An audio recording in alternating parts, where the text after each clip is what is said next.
السلام علیکم دوستو، بہار ایس ٹی ٹی اور B P S C T R E 3 کے لیے بہت ہی کام آنے والے ایسے ایم سی کیوز کو میں آپ لوگوں کے سامنے پیش کرتا جا رہا ہوں، جس سے آپ کو کافی مدد ہوں گی اور آپ انشاءاللہ اس بار ٹی آر ای 3 یا ایس ٹی ٹی میں بیٹھنے والے سبھی طلباء کامیاب ہوں گے۔ ہم ابھی 60 کوشچن کا ایک سیریز لائے ہیں، جو یہ سیریز نمبر 3 ہے۔ اس سے پہلے 2 سیریز آپ کو کرا چکے ہیں، تو تیسرے سیریز میں ہم 60 کوشچن کو ادب سے لائیں گے، اور یہ ادب کے کوشچن ختم ہو جانے کے بعد، اردو ادب کے کوشچن ختم ہو جانے کے بعد ہم قواعد کے 20 کوشچن آبجیکٹیو کرائیں گے۔ تو آپ بنے رہیں ہمارے ساتھ اور ویڈیو کو دیکھتے رہیں۔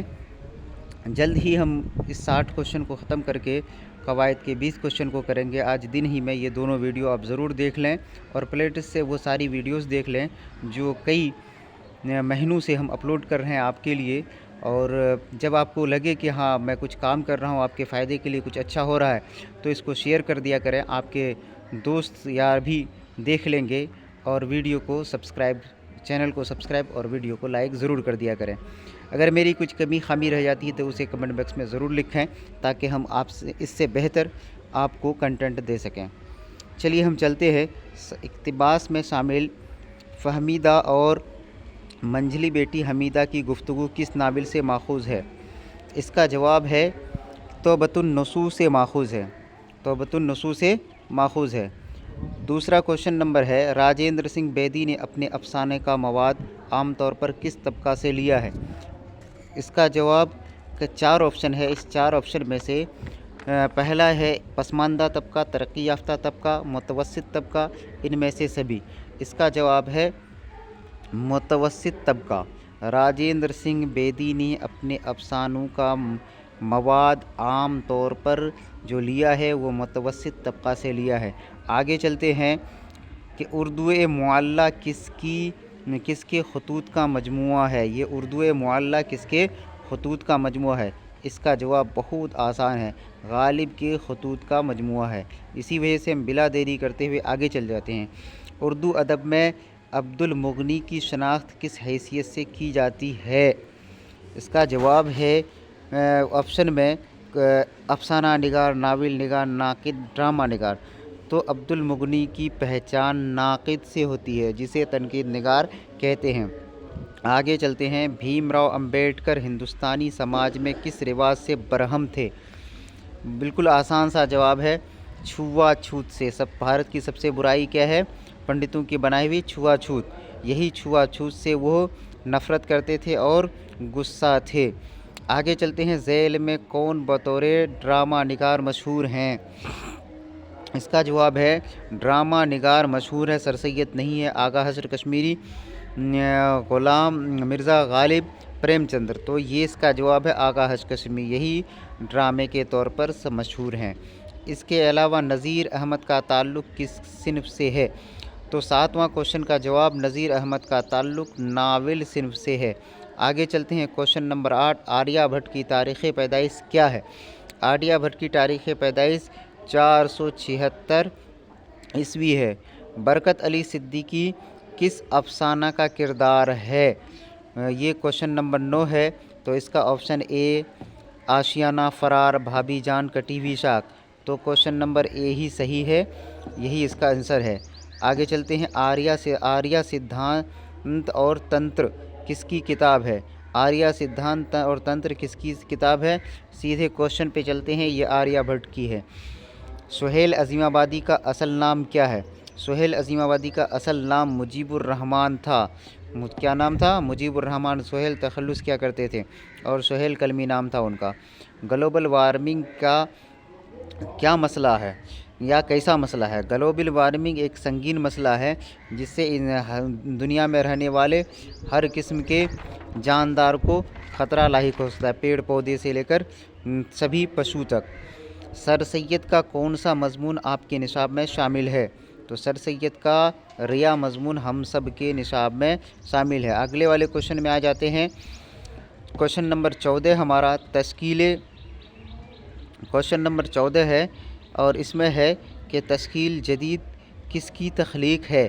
تو اس کا جواب ہے تشکیل جدید عبد المغنی کی تخلیق ہے۔ تشکیل جدید کس کی تخلیق ہے؟ عبد المغنی کی تخلیق ہے۔ آریہ بھٹ نے کون سا مسلمہ اصول پیش کیا؟ زمین سورج کا طواف کرتی ہے، یہی اس نے اصول ایک پیش کیا، یہی قاعدہ قانون انہوں نے بنایا۔ زیر نصاب خط میں غالب نے کس کو مخاطب کیا ہے؟ تو اس کا جواب ہے سید کرامت ہمدانی۔ جو ہماری 9-10 کی جو اردو کی کتاب ہے، یہ سید کرامت ہمدانی کو غالب نے اپنے خط میں مخاطب کیا ہے۔ انوکھی مسکراہٹ کس کا افسانہ ہے؟ تو اس کا جواب ہے انوکھی مسکراہٹ سید محمد محسن کا افسانہ ہے، اور یہ نفسیاتی افسانہ ہے جو بہت مشہور ہوا تھا۔ 18 نمبر، افسانہ کٹی ہوئی شاخ کا موضوع کیا ہے؟ کٹی ہوئی شاخ کا موضوع معاشرتی گراوٹ، اخلاقی گراوٹ، مادیت کا غلبہ، ان میں سے تینوں صحیح ہے۔ آگے چلتے ہیں۔ سراج اور عرفانہ کس افسانے کے کردار ہیں؟ اس کا جواب ہے سراج اور افسانہ آشیانہ افسانے کے کردار ہیں۔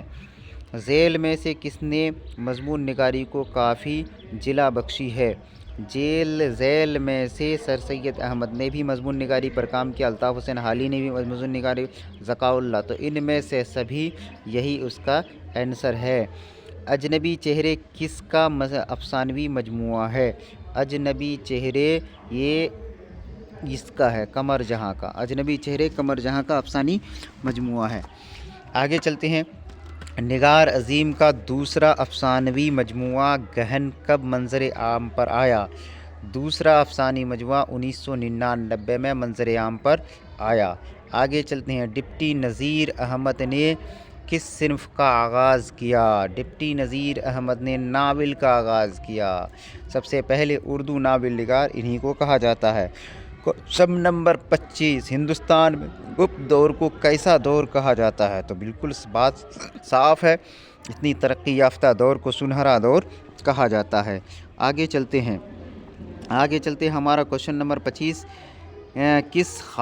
کسی خاص موضوع پر دو اشخاص کی گفتگو یا ملاقات کے دوران آپسی بات چیت کو کیا کہا جاتا ہے؟ دو لوگ ایک آمنے سامنے کسی خاص موضوع پر بات کرتے ہیں، اسے کیا کہا جاتا ہے؟ سوانح نہیں کہا جاتا ہے، خود نویس، ہاں یہ لگتا ہے کہا جاتا ہے انٹرویو، نہیں انٹرویو مکتوب نگاری، تو اس کا آنسر ہے انٹرویو، یہی کہا جاتا ہے، انٹرویو ہی کہا جاتا ہے، خود نویس نہیں ہوگا، مکتوب نگاری نہیں ہوگا، سوانح نہیں ہوگا۔ کوشچن نمبر 26 ہے، راجندر سنگھ بیدی کی پیدائش کب ہوئی تھی؟ اس کا جواب ہے راجندر سنگھ بیدی کی پیدائش 1915 کو ہوئی تھی۔ کوشچن نمبر 27، عالمی حدت کے اثرات ہیں موسموں کی معینہ مدت میں بدلاؤ، طوفان اور سیلاب میں کثرت، قحط کی کثرت، ان میں سبھی یہی آنسر ہے۔ آگے چلتے ہیں۔ معیار و اقدار کس کی تخلیق ہے؟ پروفیسر عبد المغنی کی تخلیق ہے معیار و اقدار۔ ذیل میں کون ایک ڈرامہ نگار کی حیثیت سے مشہور ہیں؟ تو ذیل میں آغا حشر کشمیری ہی ایک ڈرامہ نگار کی حیثیت سے مشہور ہیں۔ آغا حشر کشمیری کو اردو ڈرامے کا شیکسپیئر بھی کہا جاتا ہے۔ سر سید کی وفات کب ہوئی تھی؟ اس کے جواب میں ہے کہ سر سید کی وفات 1898 کو ہوئی تھی۔ نسوح کی منجلی بیٹی کا کیا نام تھا؟ نسوح کی منجلی بیٹی کا نام حمیدہ تھا۔ آگے چلتے ہیں۔ سائنسی اور تحقیقی ادارہ ناسا کا تعلق کہاں سے ہے؟ تو ناسا کا تعلق امریکہ سے ہے۔ ڈاکٹر محمد محسن کی پیدائش کس شہر میں ہوئی تھی؟ ڈاکٹر محمد محسن کی پیدائش پٹنہ میں ہوئی تھی۔ نذیر احمد کی پیدائش کب ہوئی تھی؟ اس کے جواب میں ہے نذیر احمد کی پیدائش 1836 کو ہوئی تھی۔ 1836 کو ہوئی تھی۔ مرزا غالب کی پیدائش کس شہر میں ہوئی تھی؟ مرزا غالب کی پیدائش آگرہ شہر میں ہوئی تھی۔ غزل کے سب سے بڑے شاعر کون ہیں؟ اب یہ ایک لسٹ دیا ہے ABCD، غالب، انیس، میر سودا، میر تقی میر، اس کو سامراج اردو غزل کہا جاتا ہے، مطلب سلطان اردو غزل کہا جاتا ہے، کس کو؟ میر تقی میر کو۔ کوشچن نمبر 37 ہے، ذیل میں مرثیہ کے اجزائے ترکیبی میں سے ایک ہے۔ اس کا جواب ہے تشبیب نہیں ہے، یہ قصیدہ کا ہے، پلاٹ یہ ناول کا ہے، اور مطلع یہ غزل کا ہے۔ تو یہی اس کا آنسر ہے کہ مرثیہ کا اجزائے ترکیبی صرف اور صرف یہاں آمد کا آپشن صحیح ہوگا۔ کوشچن نمبر 38، اردو کی پہلی مثنوی کون سا ہے؟ اردو کی پہلی مثنوی قدم راؤ پیدم راؤ ہے۔ اردو کی پہلی مثنوی قدم راؤ پیدم راؤ ہے۔ آگے چلتے ہیں، پروین شاکر کا پہلا مجموعہ کلام کون سا ہے؟ یہ خوشبو ہے، خوشبو، ہاں بدبو نہیں، خوشبو ہے پروین شاکر کا پہلا مجموعہ کلام۔ آگے چلتے ہیں، کوشچن نمبر 40 ہے، تاج المملوک کس مثنوی کا کردار ہے؟ گلزار نسیم کا ہے۔ تاج المملوک کس مثنوی کا کردار ہے؟ گلزار نسیم کا ہے۔ جلوہ داغ کس کی منتخب کلام کا مجموعہ ہے؟ اس کا جواب ہے مبارک عظیم آبادی کی، کیونکہ مبارک عظیم آبادی کس کے شاگرد تھے؟ داغ کے شاگرد تھے، تو اپنے استاد کے نام پر اپنے مجموعہ کلام کو رکھا اور منتخب کلام کو رکھا اور رکھا نام جلوہ داغ۔ آگے چلتے ہیں، ذیل میں کون مصحفی کے شاگرد ہیں؟ ذیل میں کون مصحفی کے شاگرد ہیں؟ تو یہاں دیکھ لیجئے، دھیان سے دیکھ لیجئے، آپشن نمبر میں میر ضمیر ہے، میر خلیق ہے اور عاطش ہے۔ یہ تینوں مصحفی کے شاگرد ہیں، اس لیے ان میں سے سبھی ہوگا۔ نصاب میں شامل مناظر فطرت کے شاعر کون ہیں؟ مناظر فطرت کے شاعر چک بس ہیں، تو مناظر فطرت کے شاعر چک بس ہیں۔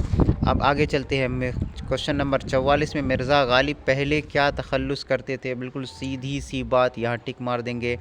کوشچن نمبر 45، ذیل میں شوق لکھنوی کس مثنوی کو سب سے زیادہ شہرت حاصل تھی؟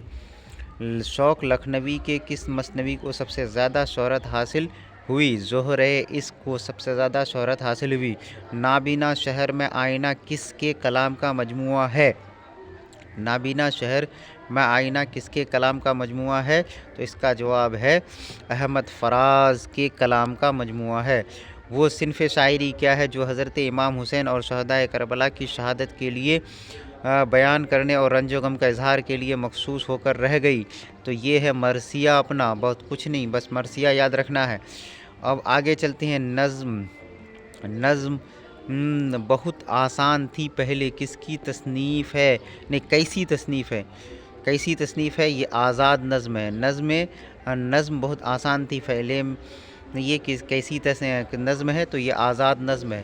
نظم کھرا ڈینر کیسی نظم ہے؟ تو اس کا جواب ہے نظم کھرا ڈینر، یہ نظم ظریفانہ نظم ہے، بہت اس میں طنز و مزاح ہے، ظریفانہ نظم ہے۔ غزل عربی کے کس صنف سے ماخوذ ہے؟ تو غزل عربی کے قصیدہ صنف سے ماخوذ ہے۔ انڈیا گیٹ کہاں واقع ہے؟ اس کا فوراً جواب آپ کو ملے گا، انڈیا گیٹ دہلی میں واقع ہے، gateway of India Mumbai میں ہے۔ چک بس کی پیدائش کب ہوئی تھی؟ تو چک بس کی پیدائش 1882 کو ہوئی تھی۔ زندگی کی تڑپ کس کا شعری مجموعہ ہے؟ زندگی کا تڑپ ندا فاضلی کی شعری مجموعہ ہے۔ آگے چلتے ہیں، آگے ہے کوشچن نمبر 54 کہ کس صنف شاعری میں حسن و عشق کے جذبات کا اظہار کیا گیا ہے؟ تو اس کا جواب ہے کہ غزل میں ہی حسن و عشق کے جذبات کا اظہار کیا جاتا ہے۔ عشاء کس کے کلام کا مجموعہ ہے؟ تو اس کا جواب ہے ظفر گورکھپوری کے کلام کا مجموعہ ہے، ظفر گورکھپوری کے کلام کا مجموعہ ہے۔ پھر آگے چلتے ہیں، کوشچن نمبر 56، نصاب میں شامل گیت کے شاعر کون ہے؟ تو یہ سلام مچھلی سے شہری ہی گیت کے شاعر ہیں۔ مرزا شوق کا اصل نام کیا تھا؟ مرزا شوق کا اصل نام تصدق حسین خاں تھا۔ کوشچن نمبر 58، ذیل میں کون ایک مثنوی ہے؟ بالکل دھیان دیجیے، شاہنامہ، فردوسی، سکندر نظامی، بوستان سعدی، ان میں سے سبھی کیا ہیں کہ مثنوی ہیں۔ سید محمد جعفری کہاں پیدا ہوئے تھے؟ سید محمد جعفری لاہور میں پیدا ہوئے تھے۔